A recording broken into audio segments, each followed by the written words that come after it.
সুপ্রিয় দর্শক, যে যেখান থেকে দেশ রূপান্তরের সঙ্গে যুক্ত হয়েছেন সবাইকে জানাচ্ছি স্বাগতম। আমি জহির রায়হান এই মুহূর্তে সরাসরি যুক্ত করেছি রাজধানীর মিন্টো রোড এলাকা থেকে। আপনাদেরকে দেখানোর চেষ্টা করছি ডিবি অফিসের সামনে থেকে।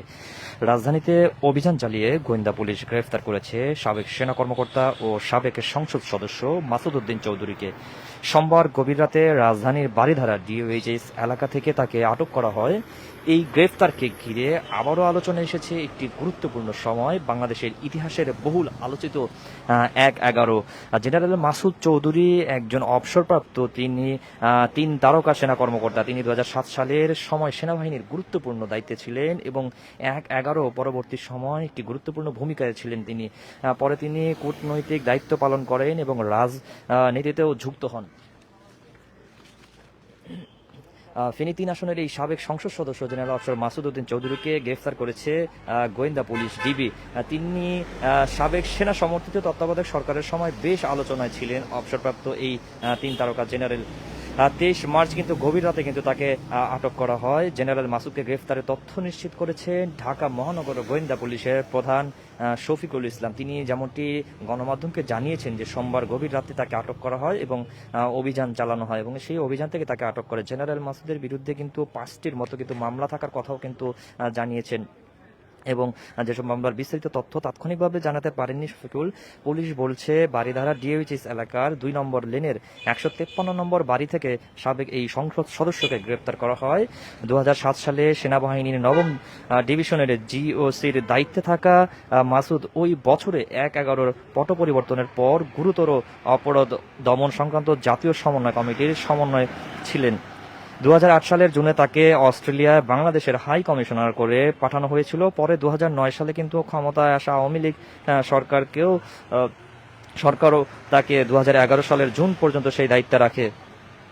এরপর কিন্তু তিনি জাতীয় পার্টিতে কিন্তু যোগ দিয়েছিলেন। ২০১৮ সালে সংসদ নির্বাচনে ফেনী ৩, সোনাগাজী ও দাগনবুঞ্জা আসন থেকে সংসদ সদস্য নির্বাচিত হন এই মাসুদ। একাদশ জাতীয় সংসদ নির্বাচনে ফেনী ৩ আসন থেকে আওয়ামী লীগের প্রার্থী হতে মনোনয়ন ফরম নিয়েছিলেন এই মাসুদ। তার ৫ দিনের মাথায় তিনি জাতীয় পার্টির মনোনয়ন ফরম কেনেন। এরপর দিনই জাতীয় পার্টির সভাপতি মণ্ডলীর সদস্য হন ১/১১ সময় আলোচিত সাবেক এই সেনা কর্মকর্তা। আপনাদের যদি আরো একটি বিষয় যদি জানিয়ে রাখি, গোয়েন্দা পুলিশ যেমনটি আমাদেরকে জানিয়েছে তার বিরুদ্ধে একাধিক মামলা রয়েছে। তাকে কিন্তু গভীর রাতে কিন্তু অভিযান চালিয়ে কিন্তু গ্রেফতার করা হয় রাজধানীর একটি বাসা থেকে। যদিও মামলার বিস্তারিত কিন্তু এখন পর্যন্ত কিন্তু স্পষ্টভাবে কিন্তু আমাদেরকে জানানো হয়নি, তবে এই গ্রেফতারের ইতিমধ্যে কিন্তু আলোচনা কেন্দ্রবিন্দু চলে এসেছেন। এই মুহূর্তে আপনারা দেখতে পাচ্ছেন, আমি আপনাদেরকে ডিবি অফিসের সামনে থেকে দেখানোর চেষ্টা করছি।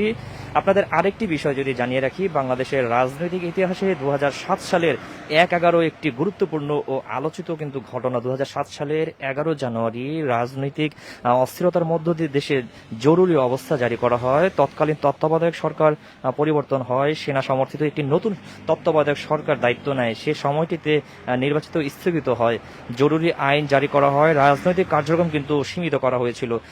এই সময়টিতে দুর্নীতি বিরোধী অভিযান জোরদার করা হয়। অনেক রাজনৈতিক নেতা, ব্যবসায়ী ও প্রভাবশালী ব্যক্তিকে কিন্তু গ্রেফতার করা হয়েছিল। সে সময়টিতে আইন শৃঙ্খলা পরিস্থিতি নিয়ন্ত্রণে আনতে কঠোর পদক্ষেপ নেওয়া হয়েছিল। তবে এই সময়কে কেউ দেখেন শুদ্ধি অভিযান হিসেবে, আবার কেউ দেখেন গণতান্ত্রিক প্রক্রিয়ার ব্যাঘাত হিসেবে কিন্তু অনেকে দেখেন। এ সময় জেনারেল মাসুদ গুরুত্বপূর্ণ কিন্তু একটি দায়িত্বে কিন্তু ছিলেন। তিনি অপরাধ দমন সংক্রান্ত একটি জাতীয় কমিটির সমন্বয় কিন্তু তিনি ছিলেন। ফলে সেই সময়ের ঘটনাবলীর সঙ্গে তার নাম ঘনিষ্ঠভাবে কিন্তু জড়িয়ে পড়ে। এই ঘটনার পরিপ্রেক্ষিতে এখন বিভিন্ন মহলে কিন্তু আলোচনা চলছে। বর্তমানে এই গ্রেফতারকে অনেকে দেখছে একটি পুরনো অধ্যায় পুনরুদ্ধার হিসেবে। তো ডিবি অফিস থেকে আপনাদেরকে দেখানোর চেষ্টা করছি। আরো একটি বিষয় যদি জানিয়ে রেখে, বাংলাদেশের রাজনৈতিক ইতিহাস এই ধরনের ঘটনাগুলো দীর্ঘমেয়াদী প্রভাব ফেলে। ১/১১ ছিল একটি ব্যতিক্রমধর্মী সময়, যেখানে রাষ্ট্র, রাজনীতি এবং প্রশাসনের মধ্যে একটি ভিন্ন বাস্তবতা কিন্তু তৈরি হয়েছিল।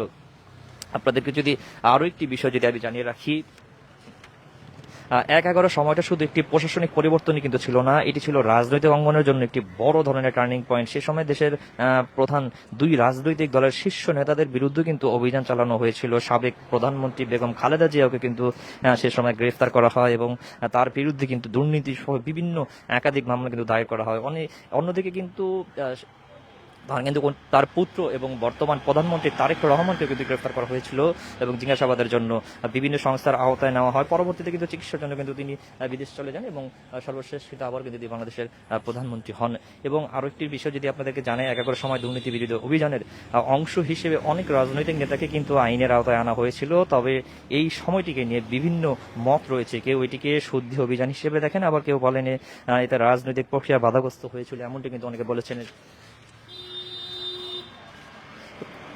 সব মিলিয়ে জেনারেল মাসুদ উদ্দিন চৌধুরীর গ্রেফতারের আবারও আলোচনা এনেছে ১/১১-এর সময়কে। এই ঘটনাকে ঘিরে সামনে আরও নতুন তথ্য ও বিশ্লেষণ আসতে পারে। রাজধানীর মিন্টু রোড ডিবি অফিসের সামনে থেকে এই ছিল আমার কাছ থেকে এখনকার মতন সর্বশেষ। পরবর্তীতে আপডেট পেতে দেশ রূপান্তরের সঙ্গেই যুক্ত থাকুন। ধন্যবাদ।